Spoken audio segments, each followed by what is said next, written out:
सध्याचे युग हे मोबाईल युग म्हणून ओळखलं जातं। मात्र याच मोबाईलच्या टॉवर्समुळे जे काही त्याच्यातून रेडिएशन्स बाहेर पडतात त्या रेडिएशन्समुळे शरीराला अतिशय घातक अशा स्वरूपाचे आजार होऊ शकतात, रोग होऊ शकतात अशी माहिती समोर आलेली आहे।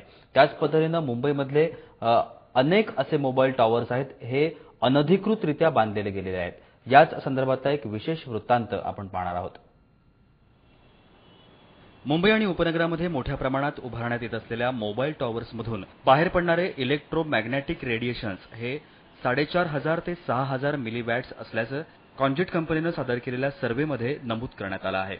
यामुळे मानवी शरीराच्या मज्जासंस्था, पेशी, डीएनए इत्यादींवरती विपरीत परिणाम होण्याची शक्यता जागतिक आरोग्य संघटनेनं व्यक्त केली आहे। मुंबईत एकूण 3489 मोबाईल टॉवर्स आहेत। त्यातील 1500 टॉवर्स इल्लीगल म्हणजेच अनधिकृत असल्याची बाब पर्यावरण राज्यमंत्री सचिन अहिर यांनीच मान्य केली आहे। प्रकारचे अनधिकृत टॉवर्स जिथे जिथे आहेत तिथे तिथे एमआरटीपी कायद्यामध्ये बदल करून तुम्ही ताबडतोब ते काढावेत आणि माणसाच्या आरोग्यावरती जो होणारा परिणाम आहे तो दूर करावा, त्याला त्यांनी सहमती दर्शवली। येणाऱ्या 30 तारखेला अशा प्रकारचा अहवाल प्रसिद्ध होईल आणि त्यानंतर याच्यावरती कारवाई सुरू होईल। दूरसंचार विभाग हा केंद्र सरकारच्या अखत्यारीमध्ये असून मोबाईल टॉवरची पहिली मान्यता त्याच विभागाकडून देण्यात येते। आजवर मुंबईतील विविध सोसायट्या स्वतःहून मोबाईल कंपन्यांना टॉवरची अनुमती देतात, पण यासाठी 35(2)U या कायद्यात बदल करण्याची गरज असून ते नगरविकास खात्यातर्फे होऊ शकतं। म्हणून या संदर्भात पर्यावरण खातं आता नगरविकासकडे बोट दाखवतंय।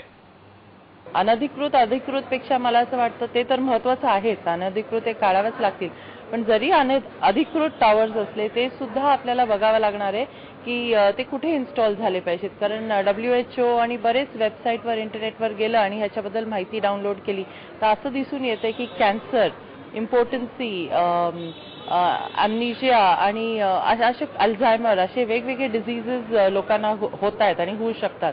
पण आपल्याला मोबाईल तर पाहिजेत, but at the same time disease नकोय लोकांना। So we will have to find a way out आणि ते शासनाने कबूल केलेलं। एकंदरीत यामुळे निर्माण झालेला धोका हा माणसांबरोबरच पक्ष्यांना देखील मोठ्या प्रमाणात झाल्याचं सिद्ध होतंय। उपनगरात जोगेश्वरी, अंधेरीतील सर्वच टॉवर्स इल्लीगल असल्याचं म्हटलं जात आहे। याकडे शासनानं दुर्लक्ष करून एक दुसऱ्यांवरती आरोप प्रत्यारोप करणं सुरूच ठेवलंय। याची शहानिशा करण्यासाठीच आता 30 जुलैपर्यंत शासन अहवाल घेणार आहे। बातमीपत्रामध्ये आता पुन्हा एकदा वेळ झालेली आहे एका छोट्याशा विश्रांतीची। आपण पाहत रहा समय मुंबई।